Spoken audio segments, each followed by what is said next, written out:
আমরা গৃহবধূ বলে অযোগ্য অকেজো বলে ভাববেন না। কেন বলুন তো?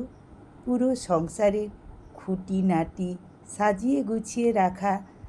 আর রান্নাঘরের কথাই যদি বলেন, সংসারের যটা মানুষ না, বলতে গেলে প্রত্যেকেরই আলাদা আলাদা পছন্দের খাবার রয়েছে। সেই সব কিন্তু এই গৃহবধূকেই ভাবতে হয় কিভাবে সে খাবারটা পরিবেশন করবে, যাতে সংসারের প্রত্যেকটা মানুষ তৃপ্তি ভরে খেতে পারে। সকাল থেকে উঠেই আমাদের চলে কি রান্না করব, কিভাবে করব, কি মশলা দিয়ে করব। ও ভাজা পছন্দ করে, ও ডাল পছন্দ করে, ও ঝোল পছন্দ করে, ও টক খায় না। তো বলুন তো, কতটা ভাবনা চিন্তা করে আমাদেরকে রান্না করতে হয়।